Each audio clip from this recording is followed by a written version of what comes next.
Baik, selamat pagi dan salam sejahtera buat kita semua. Kembali lagi bersama Bapak AP Manulang. Hari ini kita akan melanjutkan materi kita yang minggu lalu mengenai surat lamaran pekerjaan. Hari ini kita akan belajar mengenai kebahasaan surat lamaran pekerjaan, ya. Itu tertulis pada KD 3.2, yaitu mengidentifikasi unsur kebahasaan surat lamaran pekerjaan. Yang kedua, menyusun surat lamaran pekerjaan dengan memerhatikan isi, sistematika, dan kebahasaannya. Untuk indikatornya, anak kami nanti diharapkan dapat mengidentifikasi unsur kebahasaan surat lamaran pekerjaan. Lalu kalian juga bisa membuat surat lamaran pekerjaan dengan memperhatikan isi, sistematika, dan aspek kebahasaannya. Tujuannya, anak didik kami nanti dapat mengidentifikasi unsur kebahasaan surat lamaran pekerjaan serta terampil menyusun surat lamaran pekerjaan dengan memperhatikan isi, sistematika, dan kebahasaan dengan kerjasama, mandiri, dan komunikatif selama proses pembelajaran. Baik, hal yang pertama yaitu kita bahas tentang kebahasaan surat lamaran pekerjaan. Ada 5 kebahasaan yang akan kita bahas di sini. Yang pertama, bahwasanya surat lamaran pekerjaan itu menggunakan bentuk surat yang standar. Yang kedua, menggunakan bahasa baik dan benar. Yang ketiga, menggunakan kata-kata yang sopan ataupun santun. Yang keempat, menggunakan kata pengantar jelas, singkat, padat, informatif, dan tepat sasaran. Yang kelima, tulisannya bersih, mudah dibaca, dan sesuai kaidah ejaan. Kita bahas satu persatu. Yang pertama yaitu penggunaan bentuk surat standar, ya. Artinya bahwasanya bentuk surat standar itu suratnya disesuaikan dengan sistematika surat lamaran pekerjaan, di mana tempat tanggal surat itu terletak di kanan paling atas, ya, pojok kanan paling atas. Lalu di bawahnya, di bagian sebelah kiri, di bawah tanggal surat tapi sebelah kiri itu terdapat lampiran dan hal. Lalu bagian alamat surat, bagian salam pembukanya juga di bagian sebelah kiri, kalimat pembukanya sebelah kiri, ya, kalimat isi, kalimat penutup, ya. Salam penutup itu di bagian kanan, ya, bagian kanan, di bawahnya tanda tangan, lalu pelamar. Jadi inilah bentuk standar dari surat lamaran pekerjaan, ya, sesuai dengan sistematikanya. Lalu yang kedua, bahwasanya surat lamaran pekerjaan itu menggunakan bahasa baik dan benar. Bahasa baik, ya, berbahasa Indonesia yang baik berarti bahwa kita harus menggunakan bahasa Indonesia sesuai dengan konteks berbahasa yang selaras dengan nilai sosial masyarakat, baik secara lisan maupun tulisan. Dari konteks ini tidak terlepas dari 3 hal, nak, ya. 3 hal yang paling utama dulu. Bahwasanya konteks itu harus sesuai dengan tempat, suasana, dan lawan berbicara. Jadi kalau kita berbahasa harus kita sesuaikan dengan ketiga hal ini. Kalau kita secara lisan bisa saja, ya, sesuai dengan tempat, ya. Kalau kita berbicara di sekolah dengan di daerah lingkungan rumah itu pasti tidak sama. Kalau kita di lingkungan rumah mungkin kita akan menggunakan bahasa percakapan. Kalau kita di lingkungan sekolah kita akan menggunakan bahasa Indonesia, ya, sesuai dengan bahasa formal. Di bagian tulisan juga seperti itu, bisa saja, ya, bagian tempat. Nah, contohnya ini kan surat lamaran pekerjaan kan berarti kita ingin melamar pekerjaan di suatu instansi ataupun perusahaan, ya. Instansi dan perusahaan itu kan bagian formal, berarti kita harus menggunakan bahasa yang formal. Jadi kalau kita menulis surat, ya, tulisannya itu menggunakan bahasa yang formal, bahasa Indonesia yang formal. Lalu yang kedua, suasana. Kalau secara lisan juga begitu, ya. Kalau kita mengucapkan langsung, kita lihat suasananya, ya. Beda kita kalau berbicara dengan suasana yang sedang bercanda dengan suasana yang serius. Kalau suasananya serius jangan kita menyampaikan bahasa yang bercanda, maka orang yang serius tadi bisa marah, kan begitu. Begitu juga dengan melamar pekerjaan. Ini suasananya bagaimana? Suasananya kan kita sedang melamar pekerjaan. Kalau kita mau melamar berarti kan kita seperti meminta, ya. Berarti kita merendahkan diri lah, ya. Jangan seperti meninggikan diri. Tentunya walaupun kalian sudah lulusan dari universitas yang sangat bagus sekalipun, gak usah kalian meninggikan diri dalam melamar pekerjaan. Jadi perhatikan juga suasananya. Lalu yang ketiga, siapa lawan bicara kita ini? Nah, secara lisan, kan bisa kita bedakan. Kalau kita berbicara dengan teman dengan berbicara dengan guru kan berbeda. Kalau berbicara dengan teman, ya biasa saja, ya. Mau bercanda-canda, mau manggil pakai he, kau, segala macamnya boleh. Tapi kalau dengan orang yang lebih tua atau memiliki kedudukan yang lebih tinggi, ya kita juga harus menggunakan bahasa yang baik. Contohnya juga pada melamar pekerjaan, ya. Kita kan ingin melamar pekerjaan, kita tujukan surat lamaran pekerjaan kita itu kan paling tidak ke bagian personalia atau bisa langsung ke bagian direkturnya, kan, kepada direkturnya. Maka untuk contohnya kalau kita memanggil mereka ya menggunakan kata bapak dan kata ibu. Ini menggunakan huruf kapital, nah ya, bapak, ibu. Jadi bahasa itu juga harus menggunakan bahasa yang baik. Tapi bahasa yang baik belum tentu benar. Ada lagi perbedaannya. Bahasa benar. Bahasa yang benar itu adalah bahasa yang sesuai dengan kaidah standar bahasa Indonesia. Ada 3 kaidah standarnya, acuannya, yaitu yang pertama Kamus Besar Bahasa Indonesia, yang kedua Pedoman Umum Ejaan Bahasa Indonesia, yang ketiga adalah Tata Bahasa Baku. Kalau KBBI, bahwasanya kata-kata yang kita gunakan dalam surat lamaran pekerjaan kita itu adalah kata-kata yang terdapat dalam Kamus Besar Bahasa Indonesia. Itulah disebut sebagai kata-kata sesuai dengan bahasa yang benar, ya, bahasa baku. Lalu yang kedua, bahwasanya kata-kata atau ejaan yang kita gunakan itu sesuai dengan Pedoman Umum Ejaan Bahasa Indonesia. Di sini kita jelaskan ada 2, nak, ya. Yang pertama ada ejaan, yang kedua ada tanda baca. Kalau ejaan itu berhubungan dengan penggunaan huruf kapital, penggunaan huruf miring, penggunaan huruf bercetak tebal dan lain sebagainya. Nah, dalam surat lamaran pekerjaan kan ada juga kita menggunakan penggunaan huruf kapital. Nah, contohnya pada surat ini, ya. Yang pertama, huruf kapital itu bisa digunakan, ya, untuk menyebutkan nama tempat, nama kota. Nah, si Jama pulang ini karena nama tempat dia diawali dengan huruf kapital, S-nya ini huruf kapital, ya. Lalu pada bulannya juga dia menggunakan huruf kapital. Karena apa? Karena dia dimasukkan ke dalam tanggal. Kalau dia tidak masukkan ke dalam tanggal, penyebutan bulan tidak perlu menggunakan huruf kapital. Baik. Lalu selanjutnya, huruf kapital juga bisa dibuat atau ditulis untuk mengawali kata ataupun kalimat. Contohnya lampiran ini kan mengawali kata, dia itu diawali dengan huruf kapital. Hal juga begitu, ya. Yang terhormat YTH, Y-nya itu begitu. Jalannya juga begitu, ya. Medan ini juga karena kota dan mengawali kata juga dia menggunakan huruf kapital. Dengan hormat itu juga menggunakan huruf kapital. D-nya kapital, hormatnya tidak. Lalu berdasarkan ini mengawali alinea baru, ya, kalimat baru juga menggunakan huruf kapital.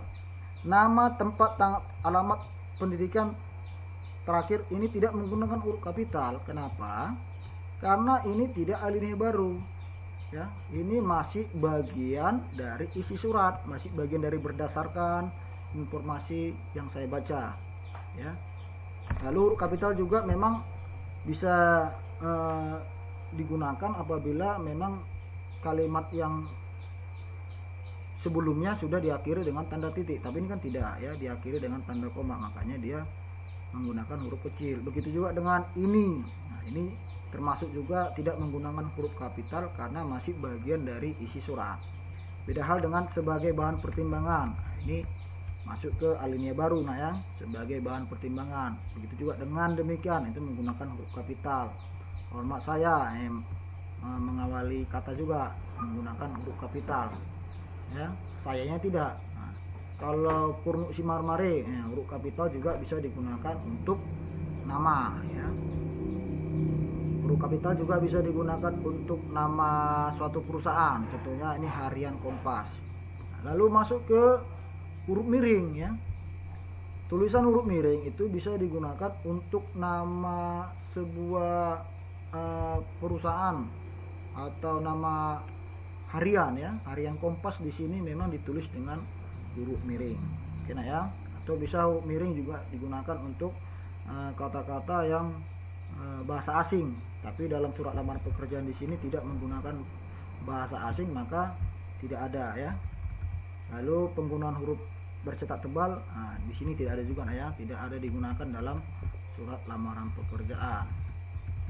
Lalu lanjut untuk yang PUBI-nya,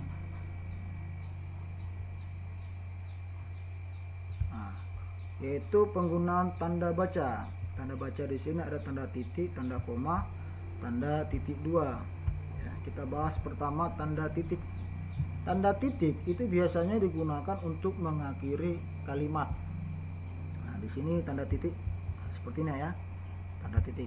Ya, berdasarkan informasi yang saya baca di Harian Kompas tanggal 20 Juli 2020 bahwa perusahaan PT Universal Glove membutuhkan karyawan. Titik. Nah, itu satu kalimat. Ya, jadi tanda titik digunakan untuk mengakhiri kalimat. Dengan ini melakukan pekerjaan sebagai karyawan di perusahaan yang Bapak Ibu pimpin. Titik. Makanya kalimat berikutnya itu menggunakan huruf kapital sebagai bahan pertimbangan. Nah, ini titik. Jadi tanda titik bisa digunakan untuk mengakhiri kalimat. Tanda titik juga digunakan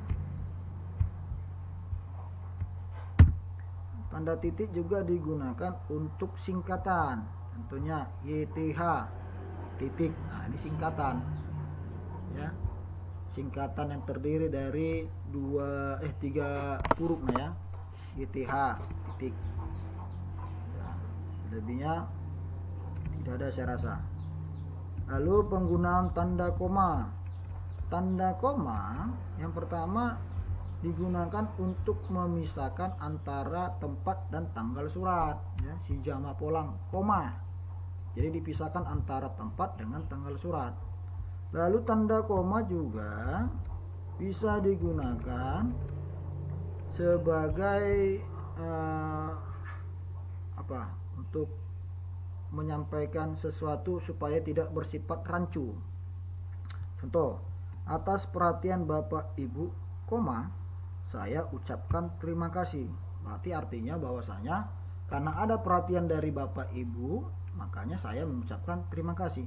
Bayangkan kalau tanda komanya dihapus, ya, tanda koma dihapus, maka cara membacanya bisa bermacam-macam pengertiannya. Atas perhatian Bapak Ibu saya ucapkan terima kasih. Kan jadi rancu dia, seolah-olah jadi macam Bapak Ibu pelamar yang mengucapkan terima kasih. Atau atas perhatian Bapak Ibu saya ucapkan terima kasih. Nah, ini jadi seolah-olah memaksa bagian dari perusahaan itu untuk mengucapkan terima kasih kepada kita kan, karena perhatian dari Bapak Ibu kita. Nah, itu. Jadi tanda koma ini digunakan untuk menghilangkan rasa rancu ya. Lalu tanda koma juga bisa digunakan untuk sesuatu yang bukan mengakhiri ya. Untuk sebagai perhentian sementara, contoh hormat saya, koma. Jadi masih ada bagiannya. Ini bagian ke identitas pengirim ya, pengirim surat. Hormat saya, koma, masuk kurno si mari-mari. Jadi itu penggunaan tanda baca koma. Lalu penggunaan tanda titik dua. Tanda titik dua itu bisa untuk penjelasan mengisi suatu identitas ya, contohnya nama, tempat tanggal lahir, alamat ya, mengisi ya. Lampiran ini mengisi juga dia ya, hal. Titik dua. Lalu tanda titik dua juga bisa digunakan untuk sesuatu yang bersifat pemerincian. Contohnya sebagai bahan pertimbangan turut saya lampirkan titik dua, fotokopi jasa ya, dirincikan dia ya, fotokopi KTP, daftar riwayat hidup, SKCK, pas foto dan lain sebagainya. Jadi itulah penggunaan tanda baca untuk bagian dari PUBI ya, penggunaan kata yang benar. Lalu yang ketiga adalah penggunaan tata bahasa baku. Ini bagian dari kalimat yang digunakan dalam surat lamaran pekerjaan. Lalu lanjut ya, menggunakan kata-kata sopan atau kata-kata santun. Jadi dalam surat lamaran pekerjaan juga ya, kita harus menggunakan bahasa atau kata-kata yang sopan ataupun santun. Yang pertama dibuktikan dengan penulisan YTH. YTH ini singkatan dari yang terhormat.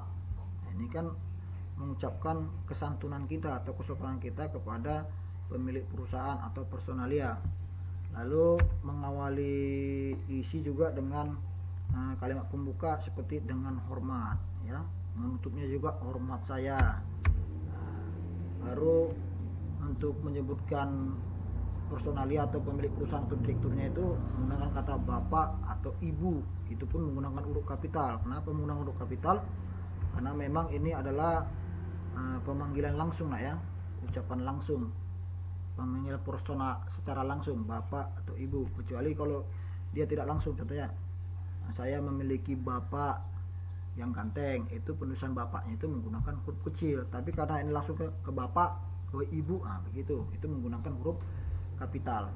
Lalu yang terakhir, atas perhatian bapak ibu saya ucapkan terima kasih ya. Jadi pengucapan terima kasih juga itu adalah bahasa yang santun ataupun sopan. Sebenarnya sopan santun ini bisa dibedakan ya. Sebenarnya sopan ini ke bagian tindakan, sedangkan santun ke bagian ucapan. Hanya saja karena ini berbentuk tulis, maka dikatakan kata-kata sopan, bukan sesuatu yang diucapkan langsung, menjadi santun dia. Lalu selanjutnya adalah menggunakan kata atau kalimat pengantar jelas, singkat, padat, informatif, dan tepat sasaran. Artinya bahasa yang digunakan dalam surat lamaran pekerjaan adalah bahasa yang tidak bertele-tele, gak usah panjang lebar, langsung saja ke intinya ya. Contohnya dengan hormat, tidak perlu Anda buat bukan dengan segala hormat yang saya haturkan kepada bapak ibu, nggak usah, langsung saja dengan hormat.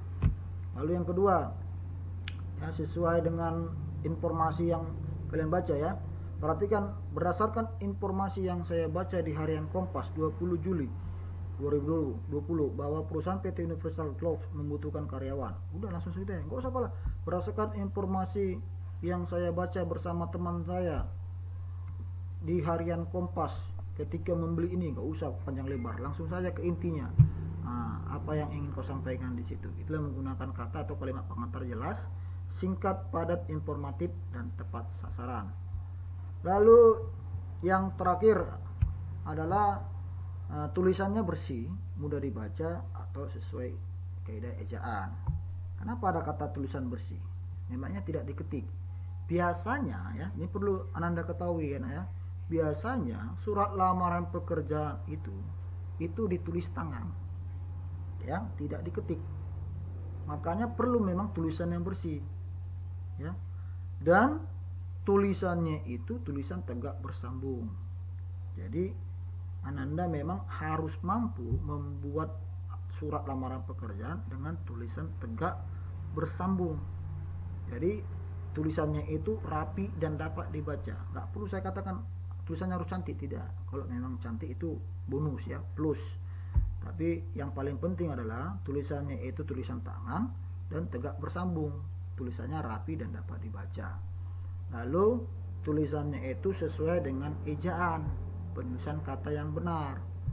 Contohnya ada penulisan kata, kita sering mendengar kata ijazah atau kita sering mengucapkan ijazah, padahal sebenarnya salah. Harusnya penulisannya adalah ijazah, dan kita juga mengucapkannya itu mengejanya ijazah. Maka nanti ketika di surat lamaran pekerjaan itu kan, di lampirannya turut saya lampirkan fotokopi ijazah ya, ijazah terakhir. Lalu penulisan fotokopi, bukan fotokopi, bukan begitu ya, tapi fotokopi itu digabung, itu penulisan ejaan. Jadi saya rasa itu saja yang bisa saya sampaikan kepada anak-anak kami semuanya tentang kebahasaan surat lamaran pekerjaan. Untuk tugas kalian ya, saya minta anak-anak kami nanti membuat surat lamaran pekerjaan yang ditulis di kertas AVS dengan tulisan tangan tegak bersambung ya. Jadi tulis suratnya itu disesuaikan dengan yang saya minta ini ya, bahwasanya kalian akan melamar pekerjaan di SMA Negeri 1 Sijang Bolang sebagai guru komputer ya, anggap saja kalian sudah memenuhi syarat. Jadi kalian membuat sebuah surat lamaran pekerjaan. Jadi demikianlah yang bisa saya sampaikan ya. Semoga bermanfaat untuk anak-anak kami semuanya. Tugas bisa dikerjakan untuk minggu depan ya. Saya tutup dengan mengucapkan selamat pagi dan salam sejahtera buat kita semua.